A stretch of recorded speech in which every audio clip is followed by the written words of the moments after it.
এই লাল আলুটা প্রথমে আমি একটু সিদ্ধ করে নিচ্ছি। কড়াইয়ে একটু ভাজা মশলা তৈরি করে নেব। গোটা জিরে,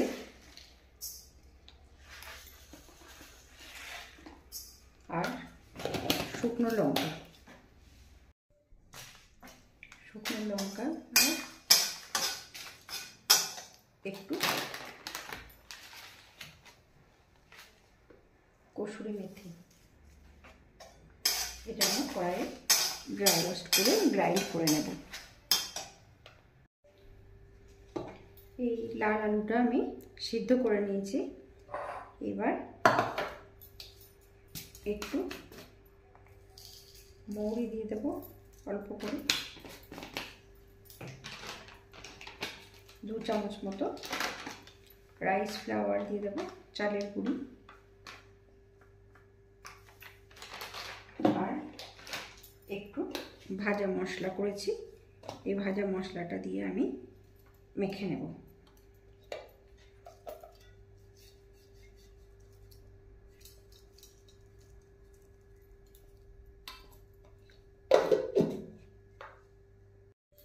এর সাথে অল্প একটু চিনি,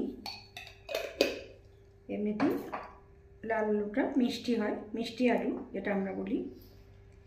আর সঙ্গে আমি এর সাথে একটু ক্রিম মিশিয়ে নেব।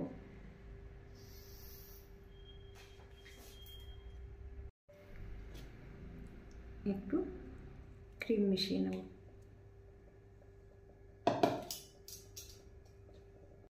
আমি কিছু পিস্তাচিও বাটার দিয়ে একটু ক্রাঞ্চি করে নেব প্রথমে।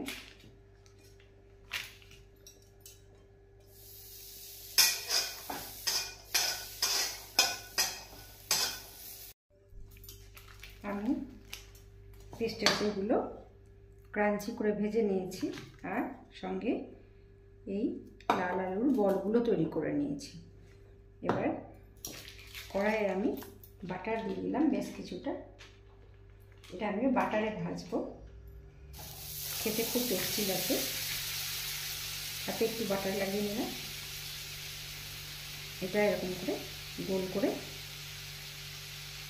এর ভেতরে 2টো করে পিস্তাচিও, ক্রাঞ্চি পিস্তাচিও আমি দিয়ে আবার এটা মুখটাকে বন্ধ করে দিলাম।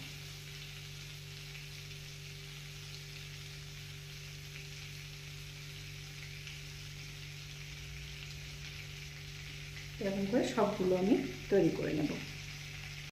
এরকম করে তৈরি করে বাটারের মধ্যে দিয়ে আমি এগুলো ভেজে নেব।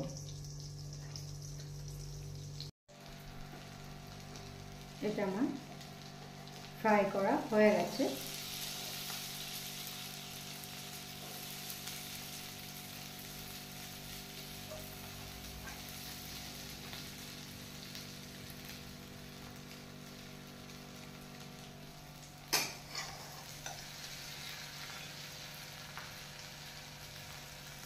এটার মধ্যে আমার চিনির রস বাড়িতে করে নিই, এটা দোকানের চিনির রস দিয়ে আমি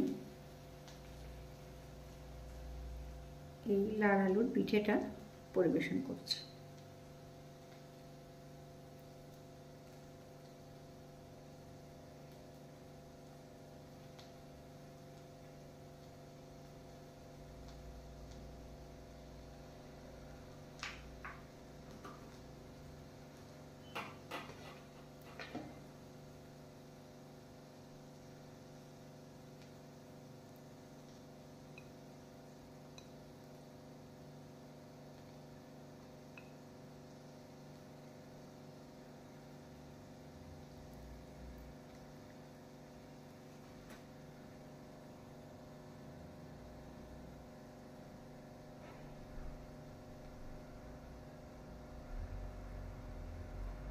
এরকমভাবে বানিয়ে দেখবেন।